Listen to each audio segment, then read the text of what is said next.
Good afternoon and welcome. 2.5 years ago, Nick and I put party differences aside to come together in the national interest and form the first coalition government in Britain for over 65 years. We were faced with a national economy in difficulty, with our nation's finances in debt and disarray after years of mismanagement and neglect.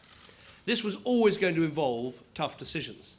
And some people thought our coalition wouldn't make it through our first Christmas. But this government is now well into its third year. Because this coalition was not, and is not, some short-term arrangement.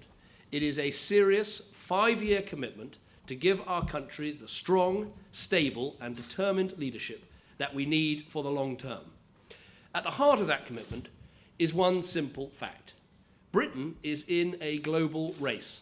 And that means an hour of reckoning for countries like ours. Some countries will sink, others will swim. And for Britain to be a success, we need to take the tough decisions that will enable us to compete and thrive. We need to fix the nation's finances by dealing with our debts. We need to rebalance and rebuild our economy. And we need to back the aspiration of hard-working families and businesses who want to get on and do the right thing. The challenges are great, and there is still a long way to go. But we are on the right track, and we are making progress.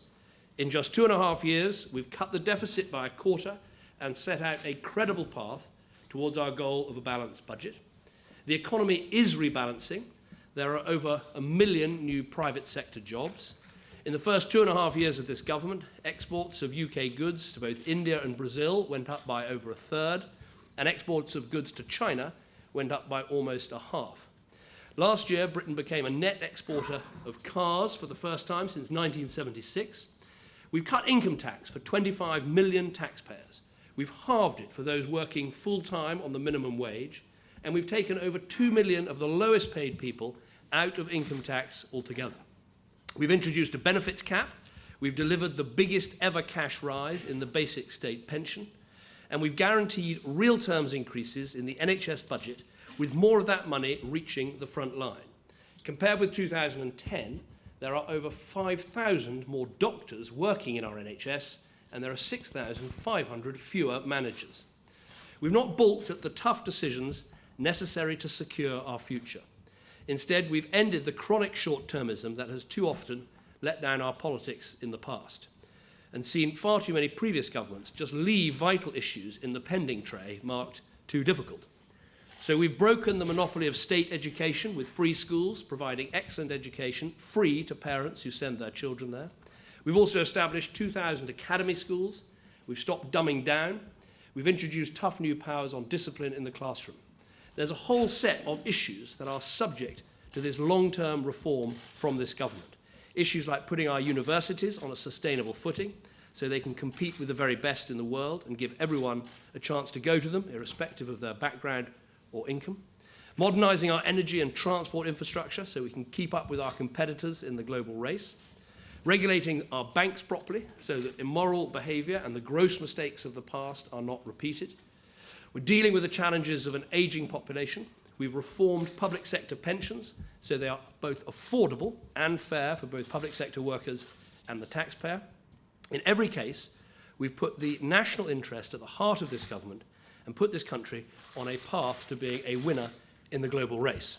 Now, today is all about taking stock of the progress we've made and setting out some of the next steps that we want to take. Now, of course, there have been difficulties along the way. With public finances as broken as ours, that was, I think, inevitable. But I think we've made a lot of progress. And today we're publishing a document which shows what we've done and what we still have to do. And between now and the budget, we'll be setting out an additional set of reforms that go even further in taking the long-term decisions that are necessary to put us on the side of hard-working people, to create a bigger and stronger society, and to help Britain win in that global race. These reforms will include the following. New investment to provide more help to working families to cut the cost of childcare. More help for families who can afford a mortgage but are unable to raise a large deposit so they can buy their own homes. And new measures to limit state powers and extend personal freedoms. We'll also set out big new steps on some of the hardest and most important long-term issues that will shape the future for generations to come.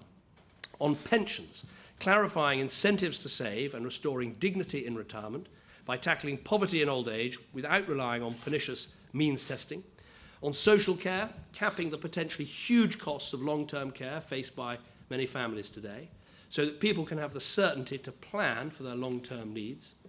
And on modernising our transport infrastructure, consulting on how to get private investment into our motorway and key trunk roads network, and extending high-speed 2 from Birmingham to the north to create a rail service that joins London to the northern cities in just under 2 hours, with the aim of bringing the journey from Scotland to London down to under 3 hours. All of these are yet more examples of a coalition and a government that is determined to fix the long-term problems that hold our country back.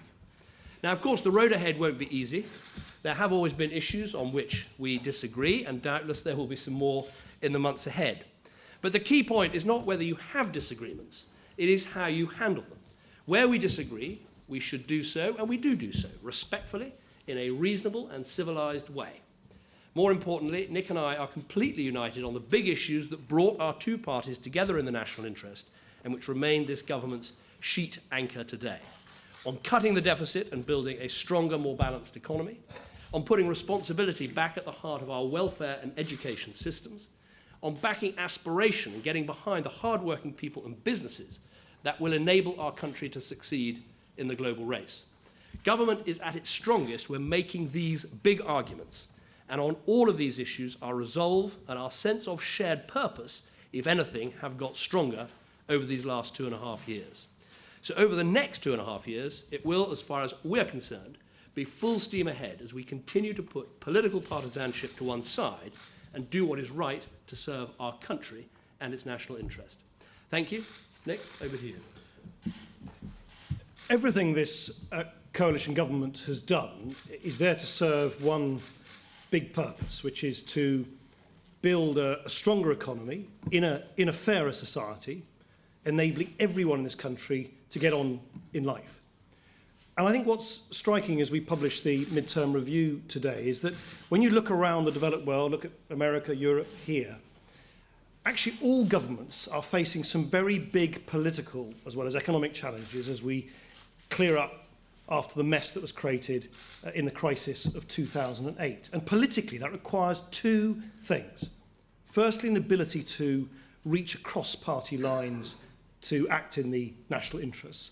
And secondly, an ability to act fast and boldly to deal with those challenges.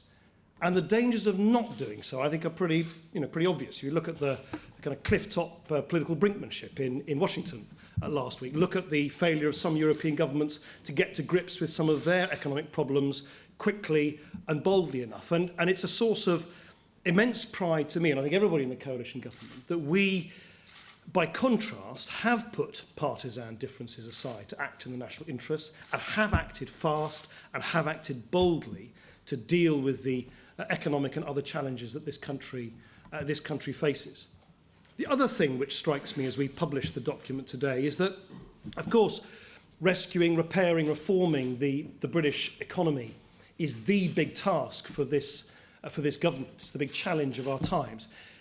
In fact, in my view, in many ways, it's many of the other reforms that this coalition government has initiated, long-term reforms, social reforms, public service reforms and other reforms that will outlast and outlive the immediate economic challenges in front of us and will stand the test of time, whether it's making the tax system fairer, reducing the burden of income tax on millions of people on ordinary and low incomes by raising the point at which they pay income tax, aggressively closing tax loopholes and asking people at the top to pay their fair share.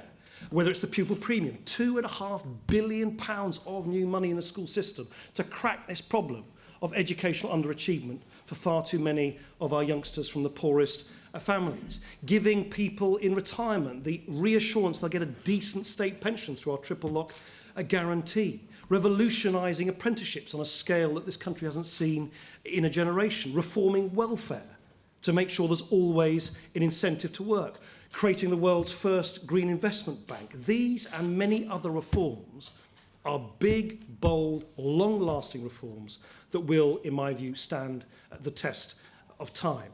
And it's that same willingness, if you like, to set differences aside and to act in the long-term interests of the country that very much kind of underpins and informs the choices of the 6 new areas that David's just highlighted, where we'll be taking new steps and new initiatives in the remaining two and a bit years of this Parliament.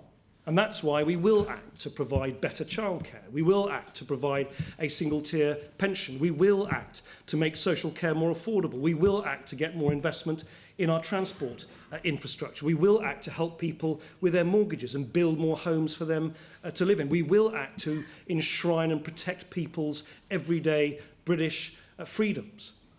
Now, there are lots of things that I think we've all learnt. I've certainly learnt over the last 2.5 years during the course of the coalition government so far. I think I've certainly learned, we've all learned that the damage done to the British economy back in 2008 was deeper, more severe and worse than anyone predicted at the time, and that means that the economy is taking longer to heal. I've learned that, you know, when you take big, difficult, controversial decisions, you get politically attacked from all sides. I think pretty well from day one, there were voices on the right saying that the Liberal Democrats were too strong in the government, and voices on the left saying the Liberal Democrats were too weak in the government. I've always thought that if both sides make diametrically opposite criticisms, we've probably got it roughly about right.